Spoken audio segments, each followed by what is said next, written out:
तो बच्चों आज हम संख्या पट्टी के कुछ सवाल करेंगे जो आपके जवाहर नवोदय विद्यालय की कक्षा 6 की प्रवेश परीक्षा में आएंगे। ठीक है, तो सभी बच्चे जरा ध्यान से देखेंगे। पहला सवाल है, निम्न में कौन सी संख्या प्राकृतिक संख्या नहीं है। हमें पता है प्राकृतिक संख्याएं कौन सी होती हैं, जो 1 से शुरू होती हैं और अनंत तक जाती हैं। तो यहाँ पर देखिए पहला ऑप्शन है 0, दूसरा है 1, तीसरे में है 2 और चौथे में है 45, 45।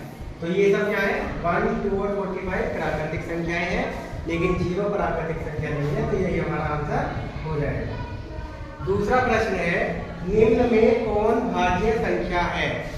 हमें ये बताना है कि इन संख्याओं में कौन सी भाज्य संख्या है। पहले में क्या दे रखा है 4, दूसरे में 3, तीसरे में 2, चौथे में 1। भाज्य संख्या कौन सी होती है, जो किसी संख्या से डिवाइड हो जाती है। तो 4 जो है वो किसके पारे में आता है, 2 के पारे में, यानी 2 से डिवाइड होता है। तो आंसर हो जाएगा हमारा 4। तीसरा प्रश्न है, निम्न में कौन अभाज्य संख्या नहीं है। हमें ये बताना है कि पहला ऑप्शन क्या है 13, दूसरा है 29, तीसरा है 23 और चौथा है 9। कौन सी संख्या इसमें अभाज्य नहीं है।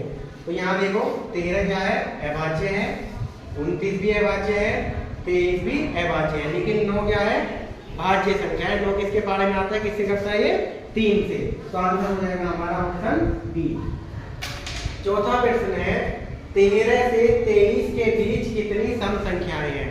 हमें ये बताना है कि 13 से शुरू करके और 23 तक जाने पर कितनी संख्याएं ऐसी हैं जो कौन सी हैं, सम है, यानी कि। और सम संख्या कौन सी होती है, जो 2 से कट जाती है। तो 13 के बाद देखो कौन सी संख्या होगी सम, 14, फिर 16, फिर 18, फिर 20, फिर 22 और फिर क्या आ गया 22 के बाद 23 और 13 के बाद तो कितनी है ये, 1, 2, 3, 4, 5। तो क्या होगा इसका आंसर 5। अगला प्रश्न है, 11 से 20 के बीच कितनी ऋण संख्या है। ऋण कौन सी होती है, अभाज्य संख्या, यानी कि जो किसी संख्या से डिवाइड नहीं होती। तो 11 से शुरू करना है और हमें 20 तक लिखना है। 11 के बाद कौन सी संख्या है अभाज्य, 13, फिर 14, 15, 16, फिर है 17, उसके बाद है 19। तो कितनी संख्याएं हैं, 13, 17, 19, 1, 2, 3, यानी कि 3। तो ऑप्शन हो जाएगा हमारा ए। इसके बाद है क्वेश्चन नंबर 6, निम्न में कौन सी परिमेय संख्या नहीं है। परिमेय संख्याएं कौन सी होती हैं, जो संख्याएं p/q यानी कि भिन्न के रूप में होती हैं। अब देखो यहाँ पर क्या है, 3/5 ये परिमेय संख्या है, 22/7 ये परिमेय संख्या है, इसके बाद है 6 भी क्या है, परिमेय संख्या है, क्योंकि इसको हम देख सकते हैं 6/1। लेकिन ऑप्शन डी में क्या दे रखा है, वर्गमूल 16। और जहां पर ये वर्गमूल का निशान होता है वे कौन सी संख्या होती है, अपरिमेय। तो इसका आंसर हो जाएगा ऑप्शन डी। इसके बाद है प्रश्न नंबर 7, निम्न में कौन सी एक काल्पनिक संख्या है।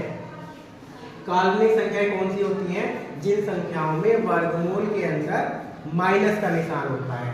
पहले ऑप्शन में क्या है, रूट वर्गमूल 9 प्लस में है, ये वर्गमूल 15 ये भी प्लस में है।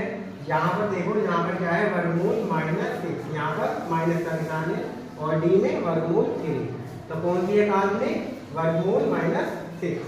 इसके बाद है 4 अंकों की सबसे बड़ी संख्या कौन सी है। तो सबसे बड़ी संख्या हम किस नंबर से लिखते हैं, 9 से। तो 4 अंकों की बतानी है, यानी कि 4 बार 9। यहाँ पर क्या है 1000, ये नहीं है। यहाँ पर 9 के बाद 8 आ गया, ये भी नहीं है। फिर यहाँ पर 9 के बाद 0 आ गया, ये भी नहीं है। 4 बार 9 ये बार, तो कौन सी है, 9999। इसके बाद 5 अंकों की सबसे छोटी संख्या कौन सी होती है। छोटी संख्या हम किससे लिखते हैं, 1 के बाद 0। तो 5 अंकों के लिए हम क्या लिखेंगे, 1 के बाद 4 0। कहाँ पर है, देखो ये रहा, 1 के बाद 4 0। तो सबसे छोटी संख्या 10,000। इसके बाद है 5 अंकों की सबसे बड़ी संख्या तथा सबसे छोटी संख्या का अंतर क्या होगा। तो हमें क्या करना है, पहले 5 अंकों की सबसे बड़ी संख्या लिखेंगे, 5 बार 9। इसके बाद 5 अंकों की सबसे छोटी संख्या, 1 के बाद 4 0। अब क्या करना है, इसका अंतर, यानी कि इसको हमें घटाना है। तो यहाँ पर इसमें से घटा देंगे, 9 में से 0 गया 9, 9 में से 0 गया 9, 9 में से 0 गया 9, 9 में से 0 गया 9। अब यहाँ पर 9 में से 1 गया, कितना बचा 8, तो 8 के बाद 4 9 कहाँ पर है, ये रहे, तो इसका आंसर हो जाएगा ऑप्शन बी। तो ठीक है बच्चों, ये हमने संख्या पद्धति के 10 प्रश्न किए हैं, सबको इनकी प्रैक्टिस करनी है अच्छे से और पढ़ाई कीजिए।